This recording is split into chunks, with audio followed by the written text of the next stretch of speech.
At 18, my stepbrother had me committed. Cure yourself of loving anyone else, he whispered, and I'll bring you home. 8 years later, I was his perfect monster, his devoted wife. Then his long-lost sister appeared at our door, and he sent me a single text, don't touch her. So I smiled, slid a knife between her ribs, and replied, forgot. Darling, I'm your only sister. And your only love. At 18, my stepbrother, Damien, had me committed. He wiped my tears away with a gentle thumb, but his voice was glacial. Cure this sick habit of loving anyone else, he murmured, his breath ghosting over my ear. Admit you only love me, and I'll bring you home. Over the next 3 years, I received 6 packages. First my boyfriend's legs, then his eyes, then his hands. I received them even after I told Damien and had finally fallen in love with him. On my 21st birthday, the final package arrived. It was the head, and I smiled. A genuine, heartfelt smile. I walked out of that institution and married Damien on Blackwood. We had each other's names tatted over our hearts. For the next 8 years, I mandated that our company's 30,000 strong workforce be exclusively male. We own no female pets. Not so much as a goldfish. Damien was delighted, until a young woman showed up at our door, claiming to be his long-lost sister. You're just the placeholder, she sneered, her eyes raking over me. How long are you going to cling to my brother now that I'm back? A moment later my phone buzzed. A text from Damien. 3 words. Don't touch her. I laughed. I slid a knife into the girl's chest and texted him back. You seem to forget, darling. I'm your only sister. And your only love. Outside the operating room, Damien slammed me against the wall, his eyes a raw, bloody red. She was no threat to you. Why did you have to hurt her?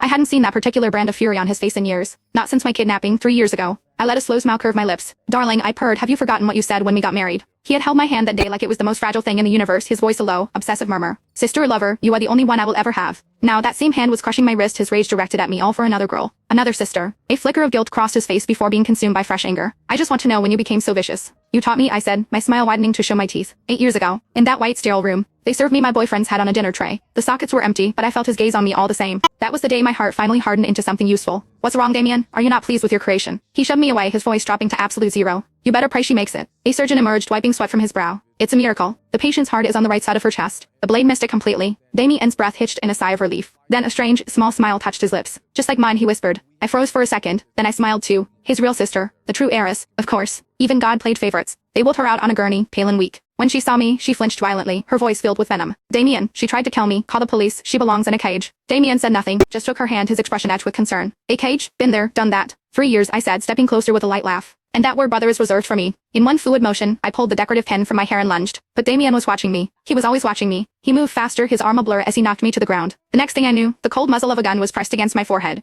I gave you one chance, he seethed, his face a mask of fury. Don't test me again. I was still processing the shock when the world went black. I woke up in our mansion. A prisoner. But no one dared lay a hand on me. Damien was a monster, but he was my monster. He never allowed anyone else to touch me. It worked to my advantage. I found a shovel in the garden shed, dug a deep hole, and stood in it. I took a selfie and sent it to him. You have 10 minutes to get here, or I'll have them bury me alive. I watched the second hand on my watch. 9.5 minutes. A supercar smashed through the estate gates. Damien leapt from the driver's seat, his forehead bleeding, and sprinted onto the lawn. His staff was frozen in terror. But the hole was empty. In its place was a freshly covered mound of earth. Damien's body went rigid. Where is she? He roared.